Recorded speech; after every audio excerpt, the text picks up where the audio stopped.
ఇక్కడికి విచ్చేసిన పాత్రికేయ మిత్రులకి, మీడియా మిత్రులందరికీ నమస్కారం. డైరెక్టర్ గారు మొత్తం సినిమా గురించి చాలా డీటెయిల్గా చెప్పారు. ఫస్ట్ ఈ సినిమా కథ అనగానే ప్రొడ్యూసర్ గారు 2-3 కథలు చెప్పారు డైరెక్టర్ గారు. అందులో ఇది ఆయన ఎన్నుకున్నారు. ఇది ఒక సైకలాజికల్ థ్రిల్లర్ అంటున్నారు. వాళ్ళిద్దరూ 17 ఏళ్ళ ఫ్రెండ్స్ అంటున్నారు. వాళ్ళకి కూడా బ్రెయిన్లో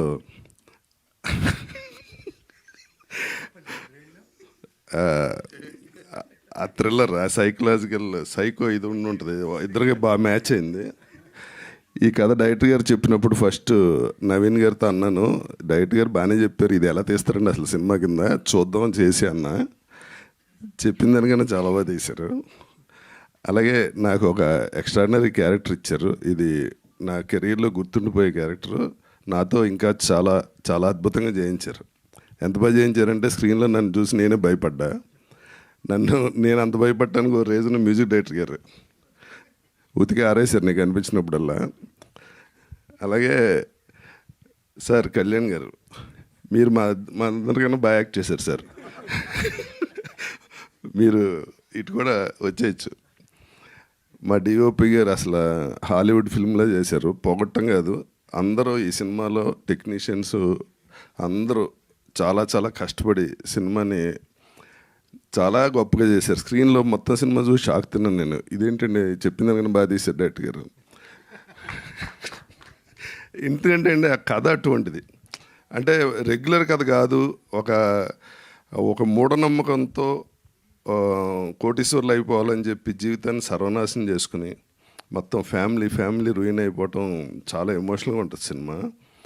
అది డైరెక్టర్ గారు చెప్పినట్టు పిల్లి మాయను, లేకపోతే ఈ 2 తెల్ల పావు ఇంట్లో పెట్టుకుంటే డబ్బులు వస్తాయని, అలాగే రైస్ పుల్లింగ్, 1 కోటి రూపాయలకి కొంటే ఆడెవడో వచ్చి 100 కోట్లకు కొంటాడని, నాకు తెలిసిన వాళ్ళే చాలామంది నక్కతో ఒకటి. ఇలాగా నాకు తెలిసిన వాళ్ళే పాపం బయట బంగారాలు పెట్టి 5 రూపాయలు వడ్డీలకి తెచ్చి ఇళ్ళు అమ్మేసుకున్న వాళ్ళు తెలుసు నాకు. దయచేసి రిక్వెస్టింగ్, ఎవరు అటువంటి మూఢనమ్మకాలకి వెళ్ళి ఫైనాన్షియల్గా చితికిపోవద్దు, జీవితాలను నాశనం చేసుకోవద్దు. అదే ఈ సినిమా మెయిన్ థీమ్. ఇకపోతే నవీన్ గారి గురించి చెప్పక్కర్లేదు. ఆయన అందాల రాక్షసులో అమ్మాయిలకి ఫేవరెట్ ఎలాగో ఇందులో రివర్స్లో ఉంటారు. చూడగానే భయం వేస్తుంది. చూసారుగా సార్, తప్పుకోండి, అది చూడండి, చూడగానే భయం వేస్తుంది. నేను వచ్చేవట్లే. ఓకే, అంటే ఆ స్టిల్ చూసి అమ్మాయిలకి అందరికి బాగా నచ్చారు. నాలుగది బయట పెట్టి నేనేంది మీరే వచ్చి గుర్తు చేశారు.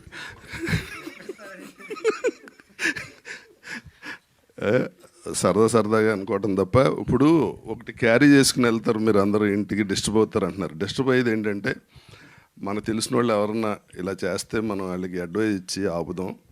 కొన్ని ఫ్యామిలీస్ అన్నా, కనీసం 10 ఫ్యామిలీస్ అన్నా ఈ సినిమా తర్వాత ఆ మూఢనమ్మకాల నుంచి బయటపడి జీవితాన్ని హ్యాపీగా చేసుకుంటారని ఆశిస్తూ, ఇంకోసారి డైరెక్టర్ గారికి thank you so much sir. ఆర్టిస్ట్గా నేను చాలా రోజుల తర్వాత చాలా హ్యాపీగా ఉన్నాను. Thank you. దివ్య ఇలా ఉంది కానీ సినిమాలో మామూలుగానే ఉంటుంది. అలా ఎక్స్పెక్ట్ చేసి వెళ్ళొద్దు.